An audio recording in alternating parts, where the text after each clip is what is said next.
Assalamualaikum warahmatullahi wabarakatuh. Saya Marta Yagusni dengan NIM 1930101088 akan mempresentasikan penampilan kami hari ini, yaitu yang pertama yaitu pada Quran surah Yusuf ayat 53 yang artinya itu dan aku tidak akan menyatakan diriku bebas dari kesalahan karena sesungguhnya nafsu itu selalu mendorong kejahatan kecuali nafsu diberi rahmat oleh Tuhanku. Nah, di sini kandungan dari ayat Yusuf ayat 53 ini yaitu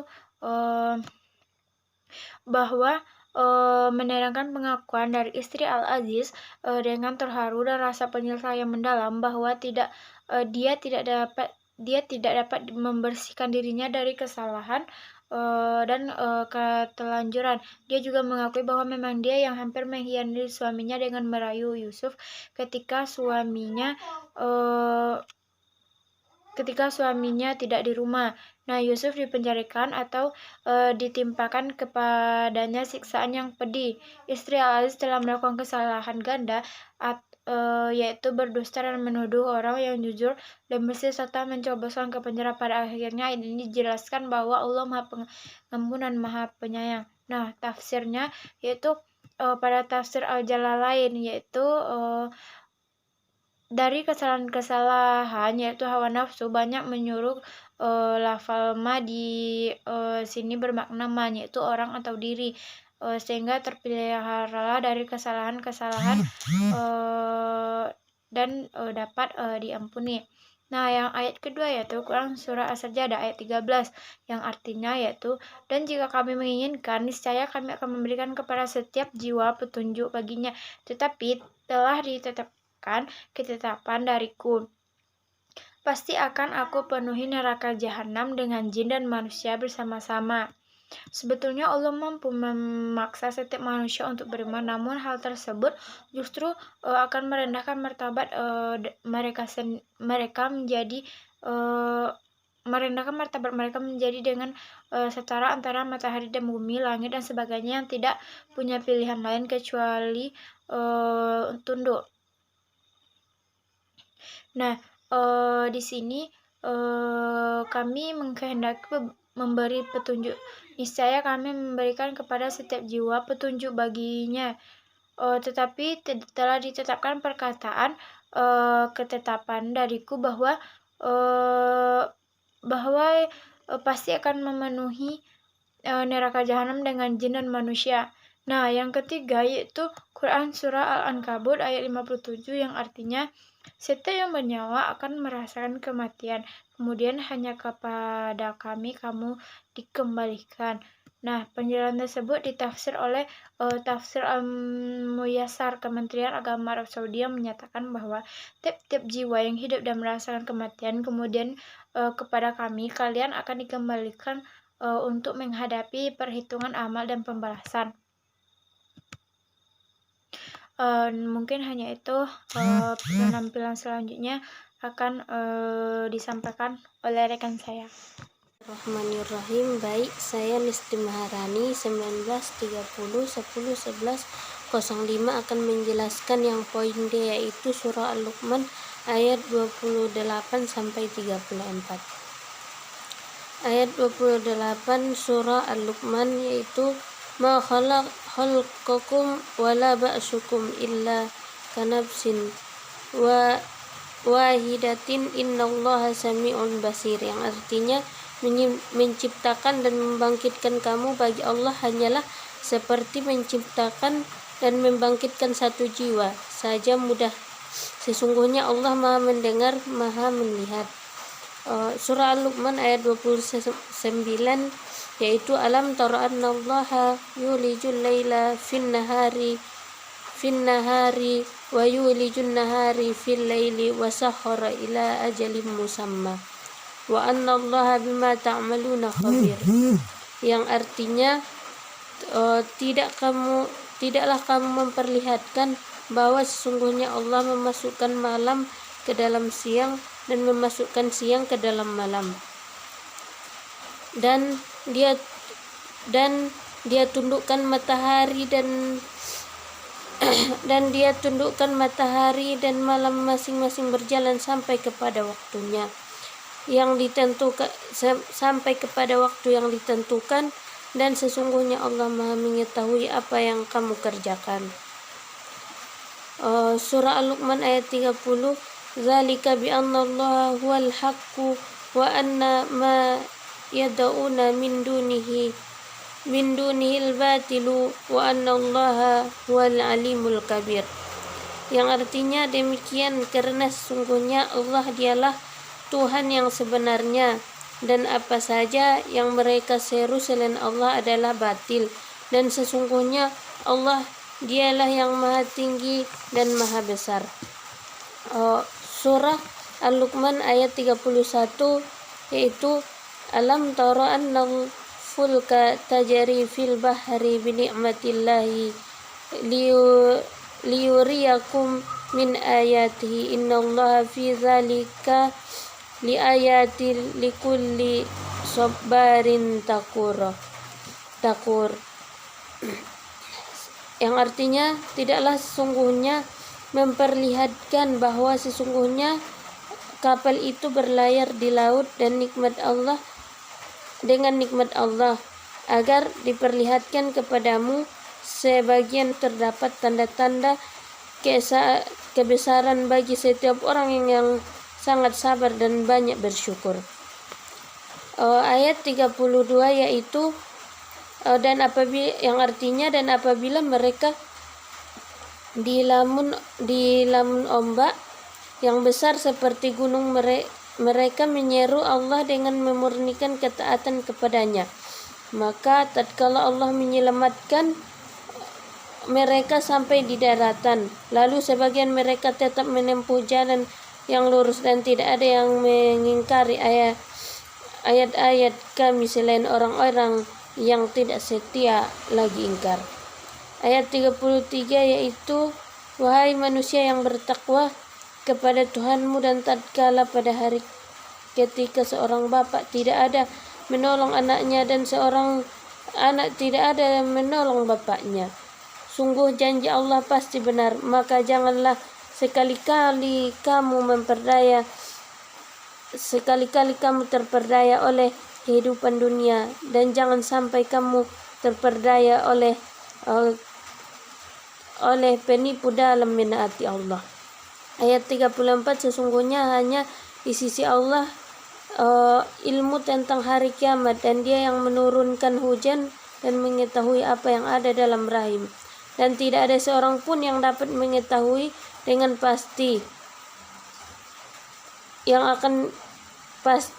apa yang akan dikerjakan besok, dan tidak ada seorang pun yang dapat mengetahui di bumi mana dia akan mati. Sungguh Allah Maha mengetahui, Maha mengenal.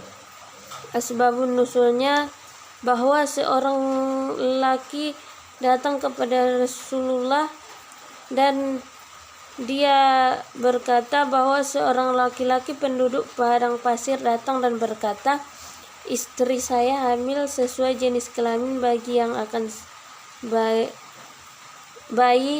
akan dilahirkan. Tafsiran ayat ini menerangkan bahwa menjadikan segala sesuatu itu sangat mudah bagi Allah Subhanahu wa taala. Analisis pendidikan yang terdapat dalam sesuai jenis kelamin bayi yang akan dilahirkan. Tafsiran ayat ini menerangkan bahwa menjadikan segala sesuatu itu sangat mudah bagi Allah Subhanahu wa taala. Analisis pendidikan yang terdapat dalam surah ini ialah bagaimana kita menjalankan perintah Allah dan menjauhi larangannya. Yang bagian surah Al-Qiyamah ayat 2. Wala aksimu binnati lawamah, dan aku bersumpah demi jiwa yang menyesali. Dan asbabul nusulnya yaitu sejauh ini pemakalah tidak menemukan asbabun nusulnya.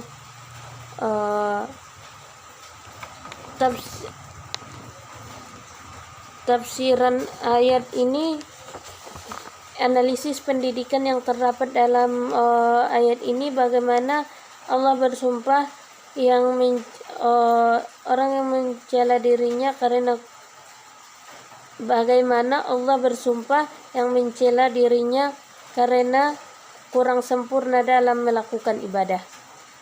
Yang bagian F yaitu surah Al-Mudatsir ayat 38, yaitu kullu nafsim bima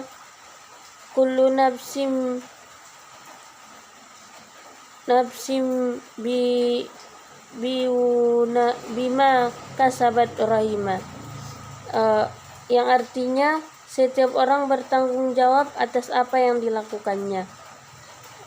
Asbabul nusulnya sejauh ini pemakalah tidak menemukan asbabul nusulnya.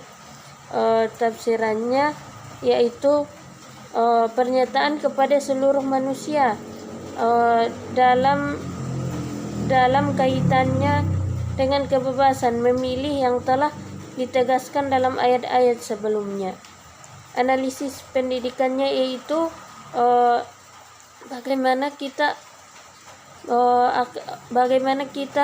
bagaimana supaya kita bertanggung jawab, yaitu bertanggung jawab kepada diri sendiri, kepada lingkungan, dan kepada Allah Subhanahu wa Ta'ala. Mungkin sekian yang dapat saya sampaikan. Assalamualaikum warahmatullahi wabarakatuh. Assalamualaikum warahmatullahi wabarakatuh. Perkenalkan, saya Putri Suryati dengan NIM 1930101116, perwakilan dari kelompok 10, akan menjelaskan materi mengenai pendidikan rohani dalam Al-Quran, yaitu Quran Surah An-Nazi'at ayat 441 yang berbunyi, A'udzubillahi minasyaitonirrajim, Bismillahirrahmanirrahim, wa man khafa maqama rabbih wa nahan nafsu 'anil hawa wa innal jannata hiyal ma'wa, yang artinya, dan adapun orang-orang yang takut kepada kebesaran Tuhannya dan menahan diri dari keinginan hawa nafsunya, maka sesungguhnya surgalah tempat tinggalnya. Sepanjang dari pemakalah jelaskan adalah tidak menemukan adanya sebab nuzul terkait ayat tersebut, dan tafsiran dari ayat tersebut adalah menurut tafsir Quraisy Shihab, ia menjelaskan bahwasanya barang siapa yang takut dan akan kebesaran dari dan keagungan dari Tuhannya, maka tempat yang paling menyenangkan adalah surga baginya. Dan ada beberapa al-Maraghi menjelaskan bahwa al-hawa adalah sebagai usaha mencegah atau memerintahkan menahan nafsu, sehingga kecenderungan kita untuk bisa menegaskan kembali untuk menahan dari segala yang bisa mendekatkan kita pada keburukan. Dan bagaimana dengan analisis kependidikan mengenai Quran Surah An-Nazi'at ayat 441 ini? Sebagaimana penafsiran yang telah disampaikan Quraisy Shihab tadi, bagaimana kita bisa golongan-golongan yang bisa mencegah dari perbuatan keji dan mungkar, dan termasuk dalam perbuatan yang tidak menimbulkan kemanfaatan serta menimbulkan kemudaratan bagi kita, maka sejatinya adalah kita meninggalkannya. Namun apabila tersebut dalam kependidikan adapun materi-materi yang diajarkan bagi peserta didik menimbulkan sebuah kesesatan, maka tinggalkanlah. Yang kedua itu Quran Surah Al-Fajr ayat 27 sampai 30 yang berbunyi, Bismillahirrahmanirrahim, Ayyatuhan nafsul mutma'innah irji' ila rabbiki radiyatan maradiyah fadkhuli fi ibadi wadkhuli jannati, yang artinya, hai jiwa yang terang, kembalilah kepada Tuhanmu dengan hati yang puas lagi diridhoinya, maka masuklah ke dalam jamaah hamba-hambaku, masuklah ke dalam surgaku. Asbabun nuzul mengenai Quran Surah Al-Fajr ayat 27 sampai 30 ini adalah menurut Jalaluddin Abdurrahman adalah mengenai meninggalnya paman Nabi Muhammad, yaitu Hamzah, ketika perang Uhud. Dan ketika itu Nabi Muhammad SAW bersabda, siapa yang mau membeli sumur Ruman ini dia akan diampuni dosanya oleh Allah SWT. Kemudian sumur ini dibeli oleh sahabat Nabi Muhammad SAW, yaitu Sayyidina Utsman. Sayyidina Utsman ditanya oleh Nabi Muhammad SAW mengenai sumur tersebut, wahai Utsman, engkau gunakan untuk apa sumur ini? Kemudian dijawab, ya Rasulullah, saya gunakan untuk memberi minum manusia yang membutuhkan. Baik, untuk analisis untuk tafsiran ayatnya, sebelum masuk ke analisis ayat pendidikan, yaitu di mana Ibnu Katsir dalam tafsirnya menjelaskan mengenai ayat yaitu mengenai Quran Surah Al-Fajr ayat 27 sampai 30 ini mengenai jiwa jiwa yang tenang, jiwa yang datang kepada Allah Subhanahu wa taala dengan hati yang tenang dan ridho, serta mendapatkan ridho dari Allah Subhanahu wa taala dan disertai dengan balasan dengan dimasukkan ke dalam surga. Jadi tafsiran tersebut ada karakteristik atau ciri-ciri dari nafs tersebut ada 6. Yang pertama itu nafs al-amarah, yaitu jiwa yang memerintah, yaitu jiwa yang memperturunkan kesenangan syahwat tanpa mempedulikan perintah larangan Allah. Yang kedua itu nafs mardiyah, jiwa yang mendapat ridho Allah. Yang ketiga nafs al-kamilah, jiwa yang sempurna.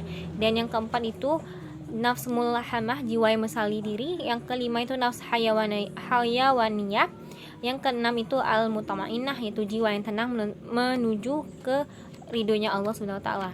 Selanjutnya ke analisis ayat tentang kependidikan, yaitu menyadari bahwa hidup ini tidak lepas dengan pendidikan akidah, yaitu mempercayai Allah Subhanahu wa taala dengan jiwa yang tenang dan ikhlas, serta memiliki keagungan Allah kepada Allah Subhanahu wa taala dan meyakini bahwa Allah Subhanahu wa taala adalah satu-satunya yang patut diwajib diyakini. Baik, selanjutnya itu Quran surah Asy-Syamsi ayat 7-10 mengenai pendidikan rohani dalam Al-Qur'an, yang berbunyi Bismillahirrahmanirrahim wa nafsi wa ma sawwaha wa alhamaha fujuraha wa taqwaha qad aflaha man zakkaha wa qad khaba man dasaha, yang artinya dan jiwa serta penyempurnaannya ciptaannya, maka Allah mengilhamkan kepada jiwa itu jalan kefasikan dan ketakwaan. Sesungguhnya beruntunglah orang yang mensucikan jiwa itu, dan sesungguhnya merugilah orang yang mengotorinya. Asbabun nuzul Quran surah Asy-Syamsi ayat 7-10 ini adalah Allah Subhanahu wa taala bersumpah dengan segala ciptaannya, yaitu matahari, bulan, bumi, siang dan malam, hingga kepada manusia itu sendiri dengan jiwanya, dan Allah mengilhamkan kepada manusia dengan jiwa yang memberikan kebenaran dan kefasikan. Apabila manusia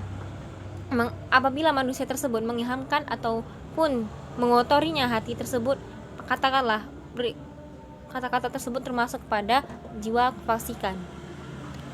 Adapun Syamsyakari dalam kitab tafsirnya Al-Kasyaf menjelaskan bahwa nafsu menggunakan bentuk kata sigot nakirah karena dua alasan. Karena yang pertama itu menunjukkan secara khusus kepada Adam, dan seakan-akan dikatakan itu adalah penyempurnaan ciptaan manusia.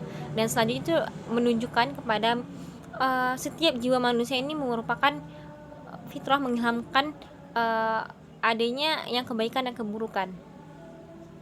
Tafsir ayat Asy-Syamsi ayat 7-10 ini dari menurut Al-Maraghi menafsirkan bahwasanya aku bersumpah dengan memaknai namanya sehingga kedua kekuatan tersebut berfungsi pada pekerjaan masing-masing. Kemudian jasad hanya tinggal menurut kemauan jiwa tersebut dengan anggota tubuh sebagai pelaksana. Dan mengenai makna lain, Quraisy Shihab setelah menjelaskan bahwasanya jelas sudah dia mengemukakan bahwasanya sumpah Allah menyangkut matahari yang merupakan segala isi kehidupan makhluk di bumi, dan beliau melanjutkan sumpahnya dengan langit tempat matahari itu beredar dan memancarkan sinarnya, dan dengan bumi tempat makhluk menikmati mukimnya. Baik, selanjutnya itu analisis ayat kependidikan, bahwa Allah Subhanahu wa taala memberikan bekal yang lebih dari cukup bagi manusia, yaitu menempuh jalan hidupnya dengan sempurna, yaitu mengilhamkan jiwa manusia yang menuju kepada ketakwaan dan kefasikan. Kefasikan dan ketakwaan itulah yang akan manusia tentukan apakah masuk menuju ketakwaan ataupun kefasikan. Dan cukuplah